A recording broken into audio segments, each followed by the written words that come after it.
Welcome to The Explainer. Today, we're kicking off the very first chapter of a cinematic travelogue we're calling Journey Back Through Time, Journey Through China's Roof of the World.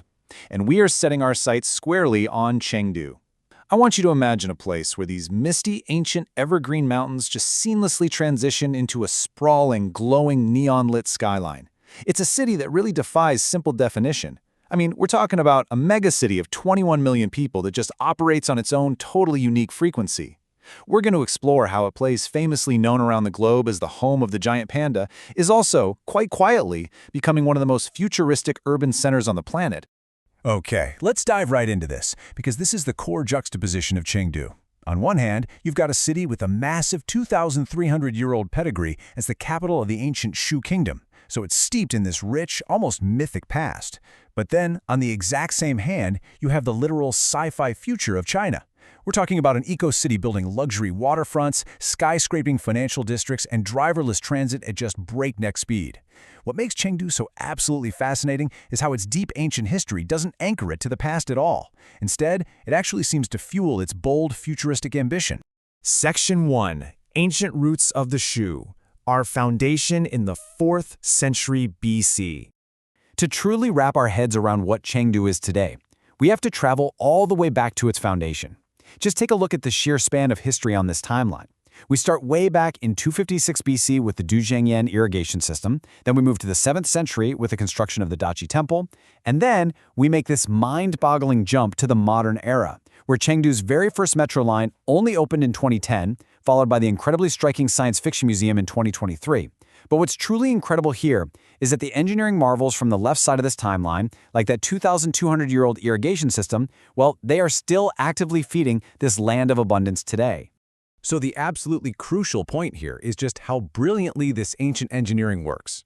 Duzhangyan is literally the world's oldest dam-free irrigation project. Think about that for a second. Without using a single piece of modern machinery, this system was designed to perfectly divert the waters of the Min River eastward. It irrigates the dense plains and prevents devastating floods and droughts, which effectively turned the Chengdu Plain into an absolute agricultural powerhouse for over 2 millennia. And it has survived basically in its original form. Section 2. The Rhythm of People's Park. Slowing things down in Chengdu. Now, I want us to deliberately slow down our pace for a moment here. Because despite being this booming, futuristic megacity, the actual soul of Chengdu is a far cry from the chaotic, high-stress energy you might normally expect. This laid-back lifestyle is the true cultural ethos of the city. It's all about slowing down. It's embodied by locals just sipping tea in open-air tea houses, playing these intense but super-friendly games of mahjong, and practicing Tai Chi among the cherry blossoms. There's just no rush here. This relaxed rhythm is a foundational element of Chengdu's identity. In fact, this precise vibe is a massive reason why Chengdu has actually been voted China's happiest city for 12 consecutive years. And you know, this laid-back ethos extends to some highly unique local practices too, like the meticulous art of ear cleaning. Seriously, you can find this happening right out in the open in places like People's Park and the historic Quanjai Alley. Now, it might sound like a quirky tourist activity at first glance, but it is actually a deeply embedded cultural tradition of relaxation. It's a specialty service that locals have enjoyed for generations while just sitting back and sipping their tea. Section 3. UNESCO Capital of Gastronomy. Earning that title first in Asia back in 2010. All right, let's pick the energy right back up, because we absolutely cannot talk about Chengdu without talking about the food. You have the incredibly famous numbing Sichuan hot pot, which is just loaded with those signature Sichuan peppercorns. If you're walking down the glowing, lantern-lit stone alleyways of Jinli Alley, which, by the way, is a street with nearly 2,000 years of commercial history, you can grab sweet egg-baked cakes, intensely fragrant fermented stinky tofu, or a steaming bowl of fiery, spicy dumplings. And the best part? You often get to enjoy these bold flavors right before taking in a century-old Sichuan opera, complete with the mesmerizing, split-second magic of those face-changing performances. And this brilliantly illustrates the real heart of Chengdu's culinary culture. Sichuan hot pot isn't just a meal, you guys. It is a fiery, dynamic, social event. Cooking meats, vegetables, and tofu right at your table in a boiling, numbing broth perfectly captures the warm, communal, and highly interactive energy of the local people. It's about bringing everyone together around a shared, absolutely unforgettable experience. Section 4.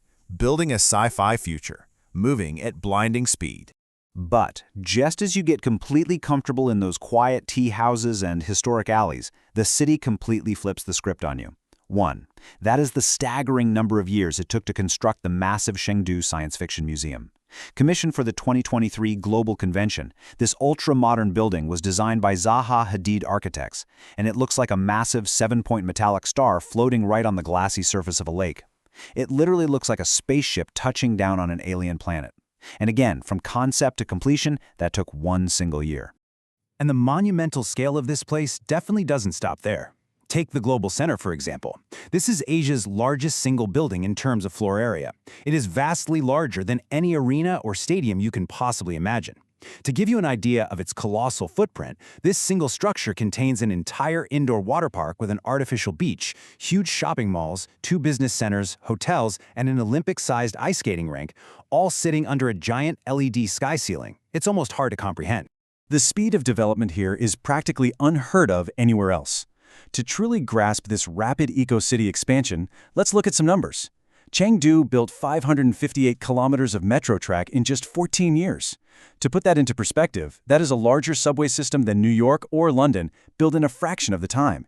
This even includes the fully automatic, driverless Line 9. The city also boasts the 150-kilometer Tianfu Avenue, which is the world's longest central axis, and a 100-kilometer continuous urban greenway completely surrounding the city. It is a forward-thinking urban planning powerhouse. Section 5. Finding the dynamic balance, where the ancient meets the modern. So you're probably wondering, how do these two extreme identities manage to exist in one single place? Well, what's really interesting about this slide is the literal physical side-by-side reality of this balance. On the left, you have this 1,600-year-old Dasi temple. It's this quiet, peaceful complex of courtyards, incense, and ancient Buddhist statues. But step right outside its walls, and you are instantly swallowed up by the buzz of Chengdu Road, the Times Square of Chengdu. It's packed with giant 3D LED screens, luxury malls, and futuristic skyscrapers. They literally sit in each other's shadows. A local resident actually summed this up perfectly, saying, "You find the hustle and culture maybe in the high-tech zone, at the same time you can find yourself in the old downtown. I think that's a dynamic balance we have here in Chengdu." This quote perfectly anchors our entire explainer today. This is a metropolis that completely refuses to choose between preserving its rich history and embracing its hyper-advanced future. It demands to have both, and it pulls it off. Which brings us to our final thought. You've seen the 2,200-year-old engineering marvels right alongside driverless subways. You've seen the quiet, slow-paced tea houses and the massive, sprawling sci-fi architecture. It's a city of immense dual identity that somehow manages to remain the happiest place in China. So, as Chengdu races into the future at breakneck speed, what ancient secrets will you discover lingering quietly in its neon shadows? Thank you so much for joining me on this explainer, and I really hope this sparked your curiosity to learn even more about this absolutely incredible city.